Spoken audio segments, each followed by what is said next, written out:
Alors merci d'avoir fait la démarche de venir, parce que c'est un geste citoyen qui est important et qui est en plein développement dû à la mise en place des défibrillateurs. En France, depuis quelques années, on tend à développer ce genre de formation. Certains peuvent penser que les gestes de secours sont des fois compliqués et ça peut vous ralentir sur comment prodiguer des gestes de secours si nécessaire, de peur de mal faire. Il ne faut surtout pas avoir peur de mal faire. Si vous ne faites rien, de toute manière, il ne se passera rien. Donc, mieux vaut essayer de faire quelque chose.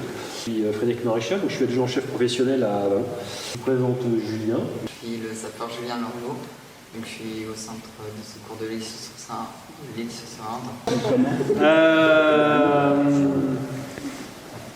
Selon vous, à quel moment je vais voir qu'il est en arrêt cardiaque? Parce qu'elle respire plus. Voilà. Okay. Au moment où je vais contrôler la respiration, c'est-à-dire l'abordage de la victime est le même que pour la PLS, sauf qu'à un moment donné, quand je vais contrôler la respiration, il n'y aura rien. La différence avec la PLS, c'est-à-dire que vous êtes face à quelqu'un qui est inconscient, qui ne respire pas, je vais le mettre en PLS et après je vais aller appeler les secours. Sur l'arrêt cardiaque, je vais contrôler qu'il ne respire pas et dès que je sais qu'il ne respire pas, je préviens les secours avant de faire un massage cardiaque. Ou alors j'ai un témoin avec moi, là j'attaque au massage cardiaque et c'est mon témoin qui va alerter les secours. D'accord? Selon vous, pourquoi? Le temps. Voilà, le temps. C'est-à-dire que plus je tarderai à appeler les secours, plus ils vont tarder à arriver. Et puis une fois qu'on a commencé le massage, il ne faut plus arrêter après. Oui, voilà. D'accord, mais c'est surtout une histoire de temps. C'est-à-dire, plus tôt je préviens les secours, plus tôt ils arrivent. Oui. Voilà. Donc ce que je vous propose, c'est de vous montrer à vitesse réelle ce qui doit être fait. D'accord? Je vous demande juste d'observer. Et puis après, je vous décortique un peu tout ce que je fais. Bonjour monsieur, vous m'entendez? Serrez-moi la main, ouvrez les yeux.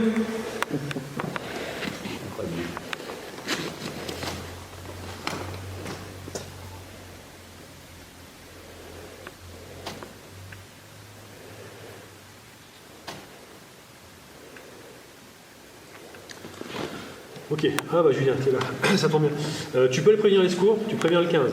Tu dis qu'on est au gymnase à l'Île-sur-Serein, qui est un secouriste qui a découvert une victime d'environ une trentaine d'années qui est inconscient, qui ne respire pas, que je vais faire un massage cardiaque. Et il me semble qu'il y a un défibrillateur qui est pas loin de l'école, tu peux me le ramener.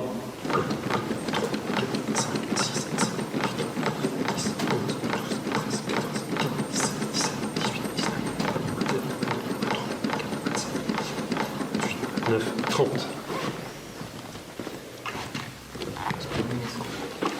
Ah, super, merci. Vous en faites combien là? Tu peux les attendre à 30. Tu peux les attendre à l'entrée. Branchez le collecteur des électrodes à côté du voyant clignotant.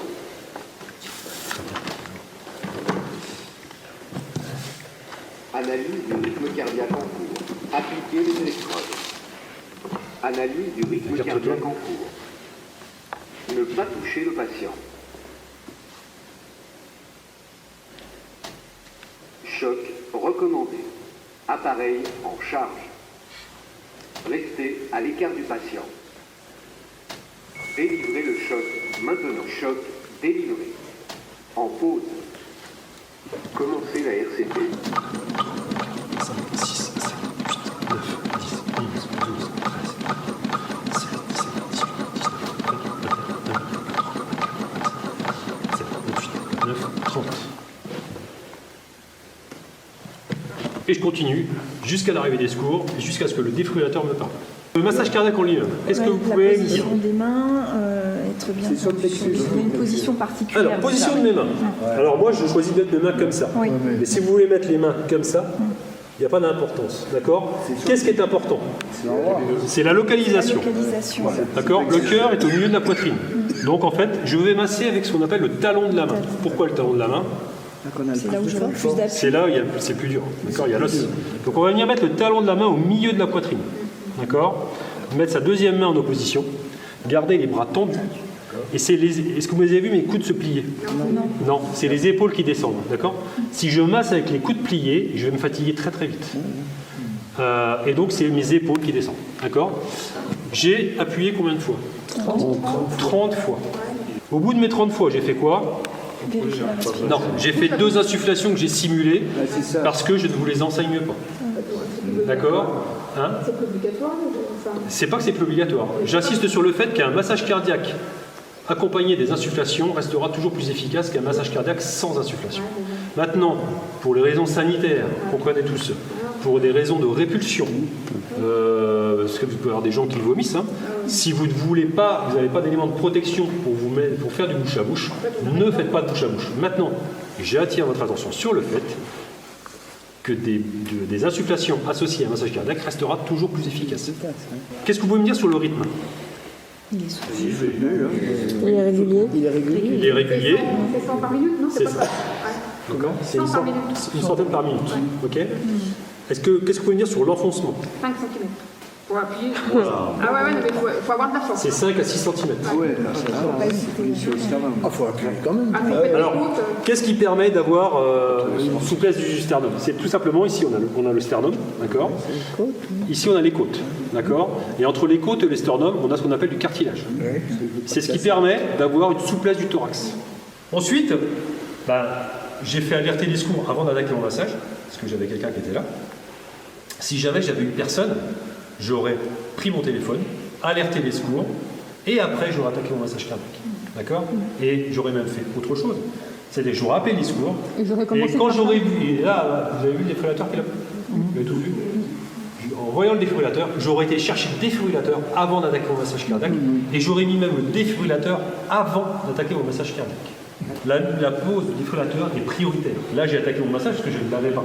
D'accord? Donc il me l'a amené. Vous avez vu que dès que je l'ai eu, qu'est-ce que j'ai fait? J'ai arrêté. J'ai stoppé mon massage pour mettre le défibrillateur. Tout simplement parce que le défibrillateur, lui, il ne remplace pas le massage cardiaque. Il vient en complément du massage cardiaque. En fait, on compare l'activité du cœur à une activité électrique.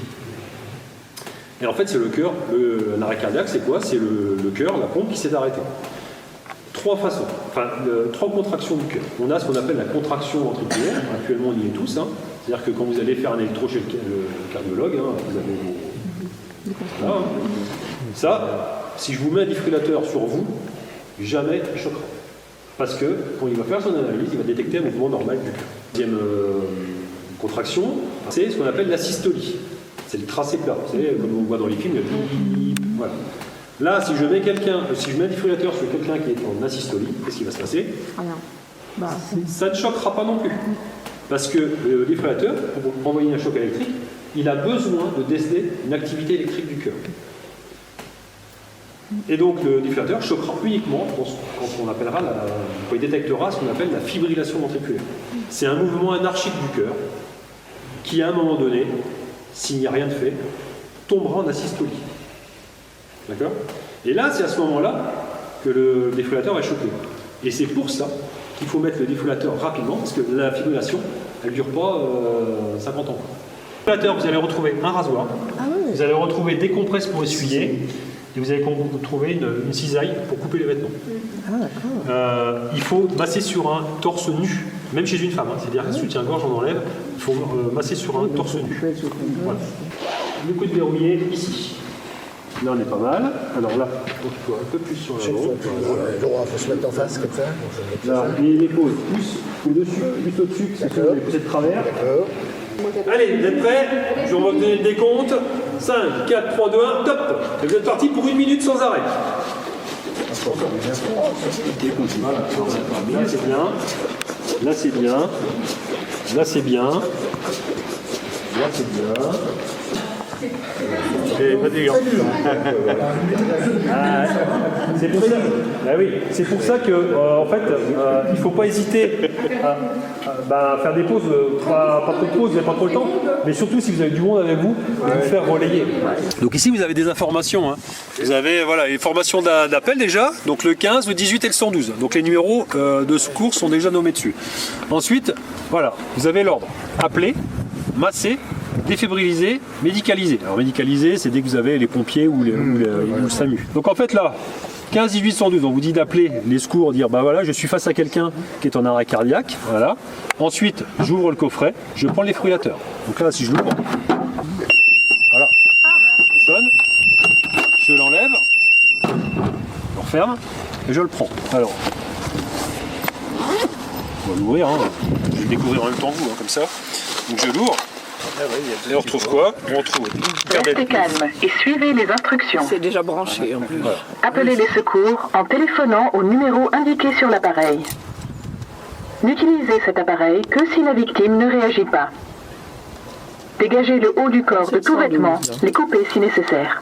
Ça explique tout, hein. Ouvrez le sachet d'électrodes se trouvant dans le couvercle de l'appareil.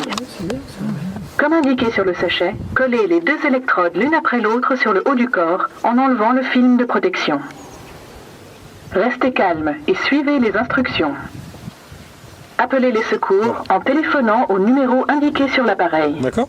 Bon, bah là, après, il ira pas plus loin, parce que lui, il va détecter, en fait, un vrai appareil. Il détecte hein, quand vous mettez les... Dégagez le haut du corps. Vous voyez... Tant qu'on les a pas mis, ça... Hop, voilà. Vous voyez, il n'y a rien de compliqué. Hein. Voilà, ça paraît comme...